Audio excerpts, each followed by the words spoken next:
Praise the Lord, and thank you for joining with us once again for another episode with RCAG podcast. We are exploring different stories from different believers on how they have been utilizing their time and what insights or what lessons they can, share with us so that we can also collectively learn that way and apply it when we are also venturing out to serve the kingdom of God and to expand the kingdom of God. And with us today is a member of RCAG. His name is Brother Tony Allwyn, and he is balancing multiple roles with different organizations. He is with IBM. He is also with Cornerstone Ministries, and he's also pursuing his own social projects. He's right now undertaking a course with the Theological College. And we're going to hear from him on what he's been able to contribute, how he's been able to contribute in the last 6 months. So, Brother Tony, very glad to have you here with us, and also very keen to hear of the stories that you have to share with us about how you've been, spending the last 6 months from a professional capacity as also from a social welfare capacity. So, how have you been so far? First of all, thank you for inviting me to this podcast session. Mm-hmm. It's an honor to be here. This entire 6 to 9 months has been a wonderful journey for me. And a lot of things, a lot of ups and downs. And we will go ahead. Sure. So I'll go straight into it then. How has the lockdown been for you? Lockdown actually has been a great blessing for me, if I have to really tell about it, because in terms of ministry, in terms of corporate life, in terms of family, everything has been a blessing for me. I've learned a lot of things, so it was definitely a blessing for me. All right, and is there any specific way by which you were productive in these last 6 months? Something that you would like to share with us? Any stories? I would like to start with the social work that we actually did. It was a clear vision from God himself. God wanted us to go ahead and feed the heroes in this pandemic, the corpse. So he wanted us to go and feed them food. So we had a very little amount. Probably hardly we could go ahead and feed 25 to 30 individuals twice a week. That's all we had. But God, through his own people, he made us do great and mighty things. And we'll continue to talk about that. Sure. So also, how has your family been taking it? Staying at home. How have they been also working through this? Family, I would say that we learned more about each one of us because we spent a lot of time together. We wake up looking at them, we sleep looking at them. So it was a time to go ahead and spend with the family as husband and wife, father and children. It was a great time and we learned a lot of things. Our relationship actually grew in this lockdown, so it was good in terms of family as well. Sure, definitely. So we'll get into that also as well. So coming back to your activities during these 8 months, especially about how you served the cops, if you could get into a little more detail on how you went about this, how the thought first came to your mind, and how you went about this, if there was any hassles or any obstacles you faced on the way, and how did you achieve the fulfillment of that thing that you had to do? Okay, so when God actually gave me this vision of going ahead and feeding the corpse, when God gives you a plan, he gives the provision as well.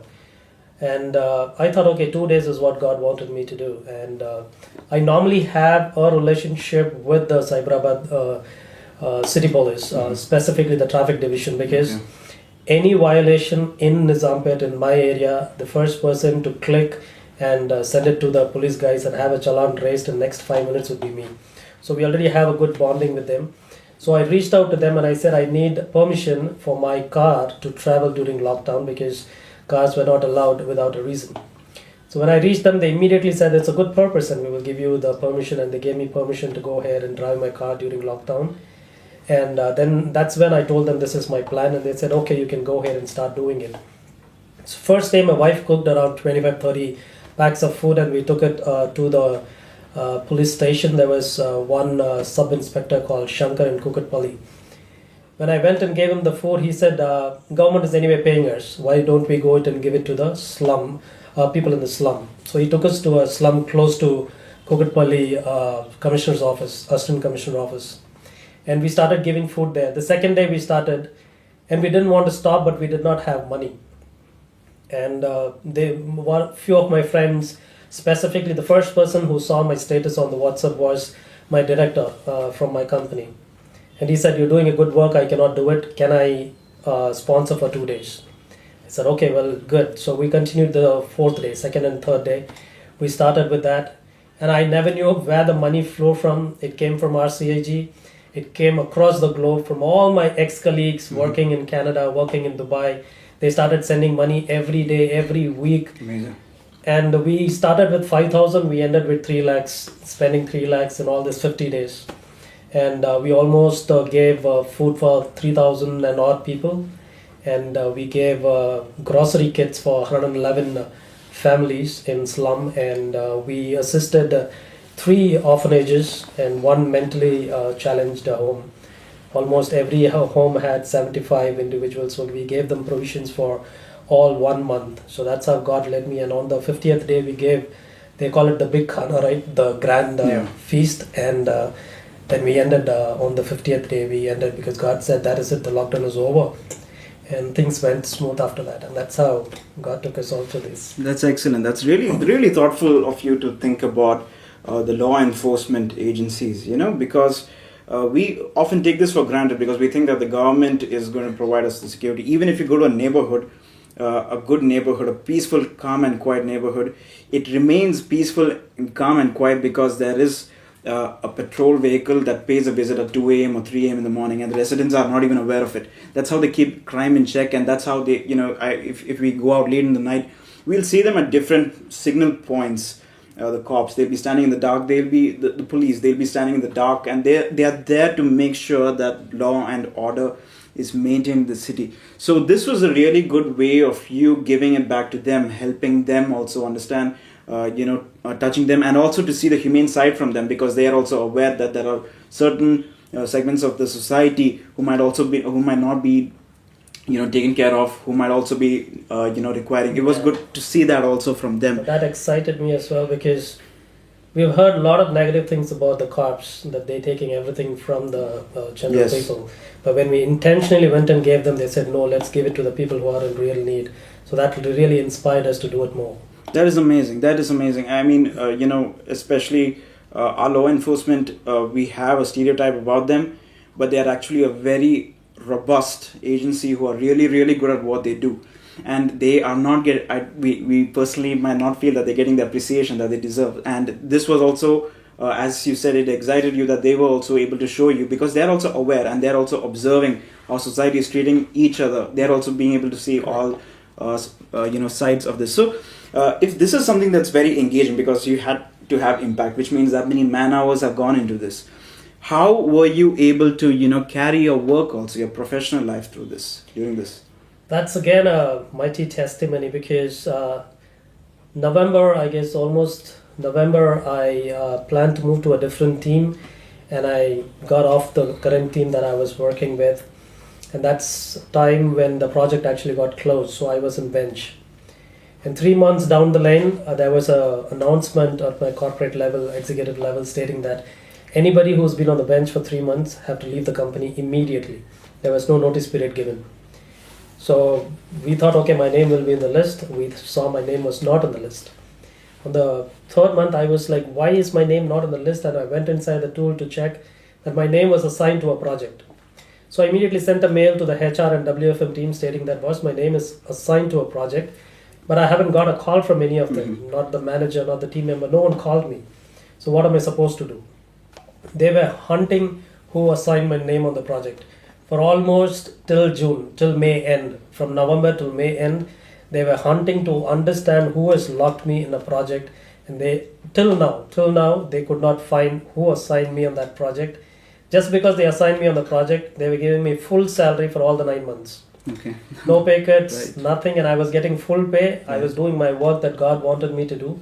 May, God wanted me to end in the month of May all the food distribution. I ended it up. And June 3rd, I got a call stating that you are assigned to another project. Your interviews are over. Go ahead and start working. I said, I didn't have an interview. They said, we had an interview 9 months back, so we know what kind of a candidate you are. We saw your history. We got a referral. everything is done, start working. And November 3rd, I start working. So God wanted me to do something. He did not just give me the provision, but He also gave me the time to do it. So He gave me a leisure time from corporate life to do my ministry, and then He took me back to corporate life. So that's how I was able to manage. So technically, I did not manage. God managed it. That's a very rich testimony right there. And also, even I meant to also ask this, like, you were doing the social work before the lockdown as well. You have been doing it for a while now. So how does that tie in with the contribution that you're making right now? How was the flow achieved, or is it any drastic changes in the way you have been serving? Did you notice? Prior to this, the amount of people who supported were less prior to lockdown or this period that I had. God completely changed my circle. I mean, God actually took some people out of my life and He brought some new people into my life. So every time someone comes into our life to bless us, we cannot stick on to them because God brought them for a purpose and God takes them out for a purpose. Mm-hmm. So this lockdown, God got a lot of people into my life, and few people who were disconnected for ages got reconnected in ministry. So a lot of opening in terms of preaching as well. So all this while it was all local preaching. So in this lockdown I started going preaching in Myanmar, Burma meetings and all. So the entire spiritual realm itself got changed for me. So time and again I have to tell that, yeah, I know that a lot of people were affected due to this pandemic, but I have to seriously tell this pandemic was a blessing, complete blessing for me in every detail of my life. Right. And also, I understand that we'll have a big audience listening into us right now, and there might be a lot of people who might have wondered or toyed with the idea of going out there and contributing or serving, but they are wondering if they have it within them to do it. So is there a message that you could give to them right now? I mean, you could look into the camera and give them how they can serve, how they can put themselves forward without hesitating, and God will take care of them.